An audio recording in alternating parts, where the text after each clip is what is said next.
Guys, good afternoon everyone. So ngayon, ang lulutuin ko today for lunch is sinabawang tuna or barilis. Kasi guys, mahilig kami sa sabaw or gulay. So may dalawang slice ako dito na tuna. So dalawa lang kaming kakain. So, dalawa lang din yung lulutuin ko kasi sayang naman kung hindi namin maubos. So, ang importante sa amin yung maraming gulay. So, maraming gulay. Pechay at saka yung malunggay. Yung malunggay, guys, ito pa yung kasama sa hinalo ko sa munggo. Ayan, ito na yung lasa. Tingnan nyo guys, ilang araw na sa ref ko pero hindi siya nasisira. So, ang ginawa ko niyan guys, para hindi siya masira, nilagay ko siya sa cellophane, yung malinis na cellophane, at saka nilagay ko sa pinakababa sa ref namin. So, kahit 1 week pa dyan sa loob ng ref mo, hindi talaga yan masisira. Ayan.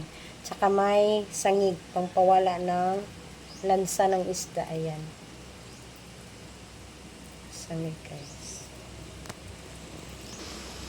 Then, nagpakulo na ako ng kamatis, luya, at saka ano ba yung tanglad, ayan. So ayan guys, ilagay ko na yung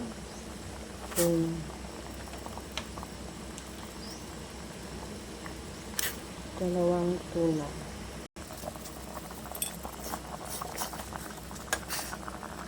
Hiwalay ko yan sila guys kasi parang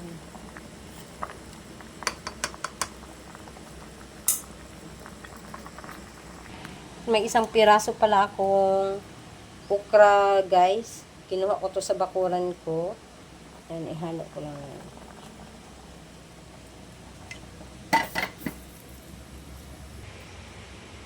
Perfect sa panahon na nagsabaw ako guys. Kasi umulan. Ayan. Kasi simula lang umulan guys. Ayan. Ilagay ko yung matitigas na parts sa pichay.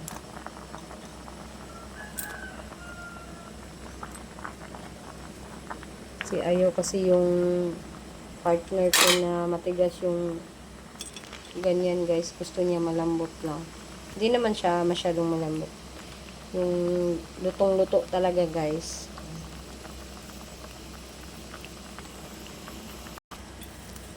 Yan. Sunod ko namang ilagay guys yung dahon ng yan.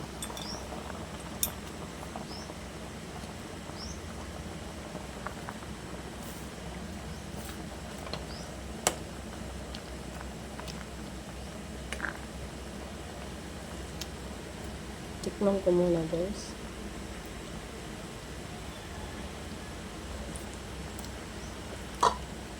Tama na yung tinta guys.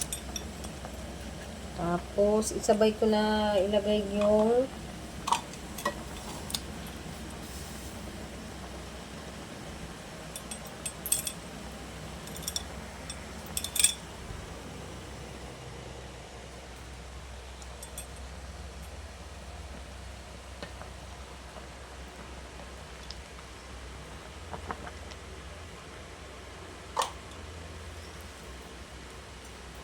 pinahinaan ko muna guys kasi para maapaw yung sabaw.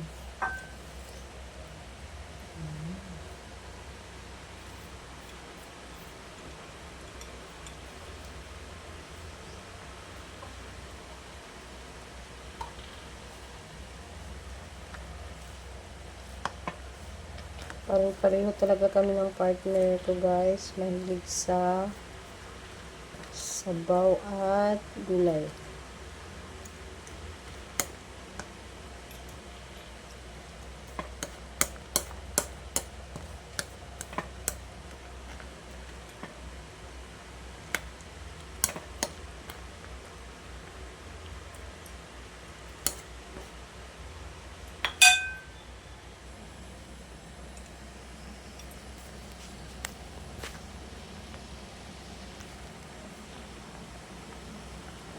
Lutuin ko muna saglit yung malunggay. At saka yung dahon ng pitsay. Pitsay. Yan.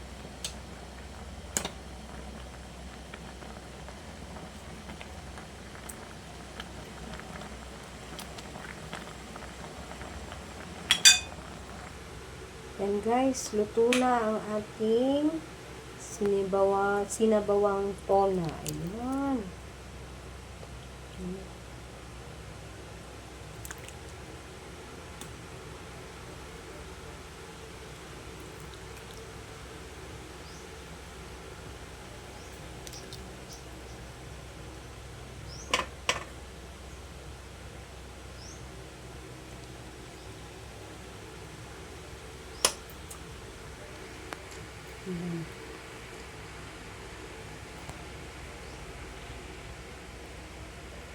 Nagsali na ako sa plato para mauna na ako kumain guys kasi mamaya pa yung darating yung